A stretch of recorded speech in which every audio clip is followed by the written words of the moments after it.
Beyond the Trip. Welcome to Conscious Healing Beyond the Trip. I'm Dr. Jason Harris, an emergency medicine specialist with a passion for exploring the therapeutic potentials of ketamine and other psychedelics.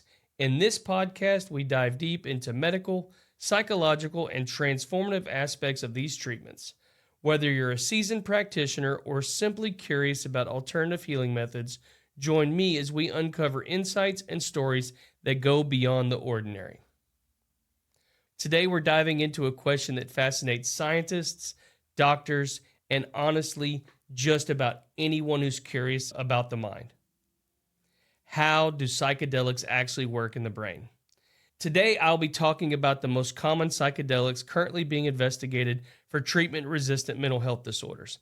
These include psilocybin, LSD, MDMA, ketamine, ayahuasca, and Ibogaine.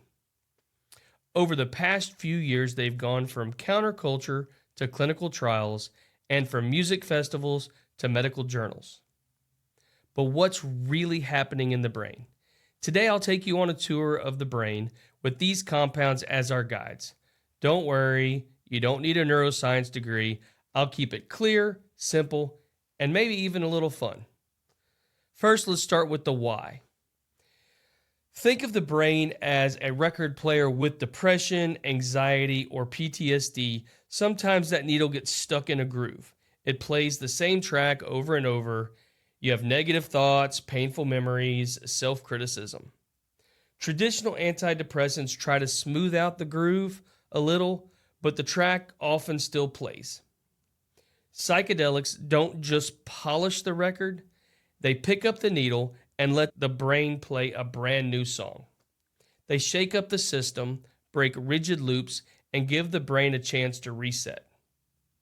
Now let's talk about how the brain resets. We're going to start with psilocybin and LSD. Psilocybin is the magic in magic mushrooms, and LSD is acid. They both work mainly on the serotonin 2A receptors. Those are little docking stations on the brain that regulate mood and perception. When psilocybin or LSD bind to those docking stations, it's like shaking a snow globe. Suddenly, the brain's usual patterns scatter and new connections are formed. The default mode network, which is the brain's internal narrator, the part that says you're not good enough or replays regrets on a loop, goes quiet. And in that silence, other regions of the brain can start talking to each other in new ways. People often describe this as the feeling like the windows opening or seeing their problems from a whole new angle. Neuroscientists call it neuroplasticity, which is the ability of the brain to rewire and reorganize itself. So instead of being stuck in repeat, the brain can remix. Next, we're going to talk about MDMA. It's like taking the emotional armor off. MDMA works a lot differently than classic psychedelics. It's not a classic psychedelic. It's what we call an empathogen. It's a class of psychoactive substances which promote openness, connectedness, and empathy. But its effects are just as powerful for healing. Here's a good metaphor. Imagine someone with PTSD. The brain is like a castle surrounded by walls, barbed wire, and guard dogs, all defenses to keep danger out. The problem is, those defenses also lock them inside with their trauma. MDMA temporarily lowers the drawbridge. It floods the brain with serotonin, dopamine, and oxytocin, which is the bonding or love hormone. This creates a profound sense of safety, warmth, and trust. In that state, a person can revisit traumatic experiences or memories without being overwhelmed. The fear response is dialed down, so instead of reliving the trauma, they can reprocess it. Therapists often describe taking the trauma out of the memory. MDMA doesn't erase the past, it just helps rewrite the emotional script attached to it. Next, we're going to talk about ketamine. Ketamine is used to reboot the system. If LSD and psilocybin shake the snow globe, then ketamine is more like rebooting a frozen computer. Ketamine works not on serotonin, but on glutamate, the brain's main go signal. By blocking certain glutamate receptors, such as the NMDA receptors, ketamine triggers a surge of brain-derived neurotrophic factor, or BDNF for short. Think of BDNF as miracle grow for brain cells. It helps them sprout new branches and form stronger connections. This burst of growth is why ketamine can lift depression within hours to days, not weeks to months like traditional medicines, even in people who have tried everything else. For someone lost in darkness, it's like suddenly flipping a breaker switch and turning the lights back on. Let's talk about ayahuasca. We're going to head to the Amazon forest, which is where the trees where you harvest ayahuasca are found. They're found in Mexico, Central America, and northern Brazil.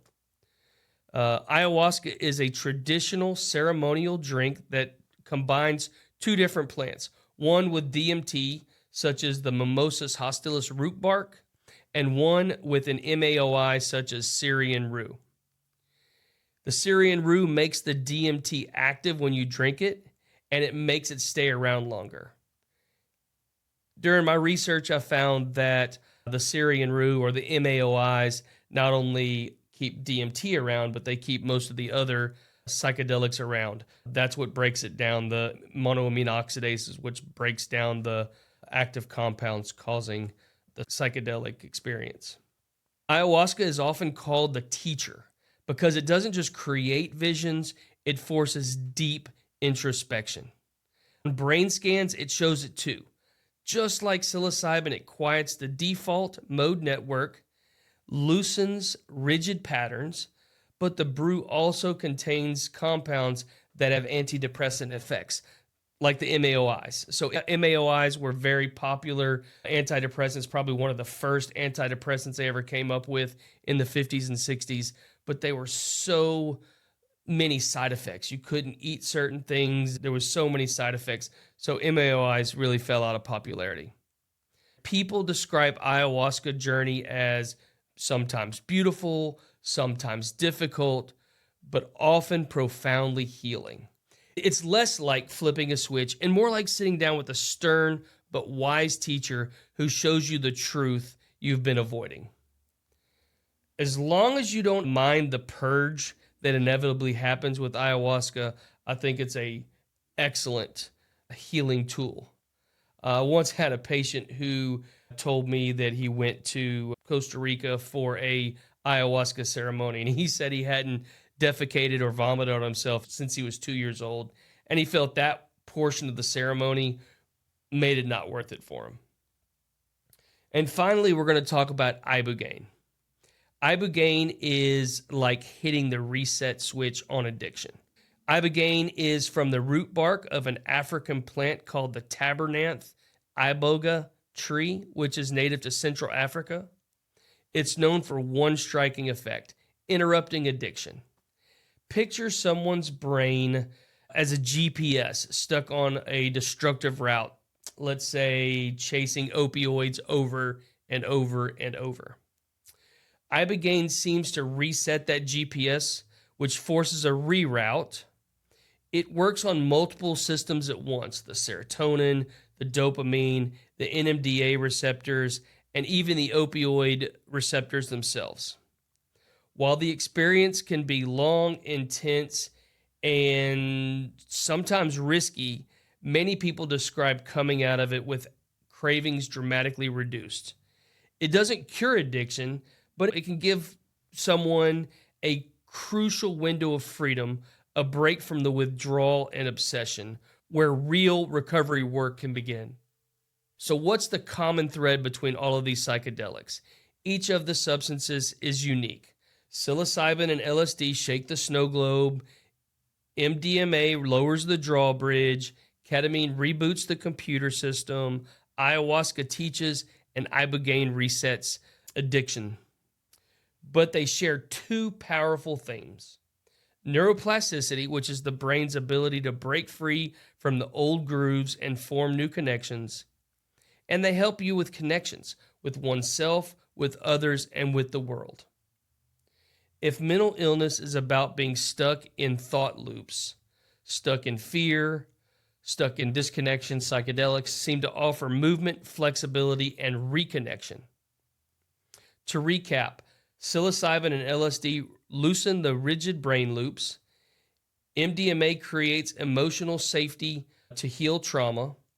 Ketamine reboots circuits with a burst of growth. Ayahuasca teaches through vision and insight. And Ibogaine resets reward pathways in addiction. They don't just tweak the brain chemistry. They give the brain a chance to heal, reset, and reconnect. That's why psychedelic research is so exciting and why psychedelic therapy might just reshape the future of mental health care. Stay tuned next week for our next episode where I'll discuss how you can make the healing stick after your psychedelic treatments. This podcast isn't medical advice. It's a conversation, one that's evolving. Talk to your doctor, ask the hard questions, but remember, your provider might not be up to date on the latest research or might be closed-minded to the use of psychedelics, even though the science is there. Stay skeptical, but stay open-minded because sometimes the most healing paths are the ones we nearly forgot. Thank you for joining me on Conscious Healing Beyond the Trip. I'm Dr. Jason Harris. Until next time, stay curious and stay informed.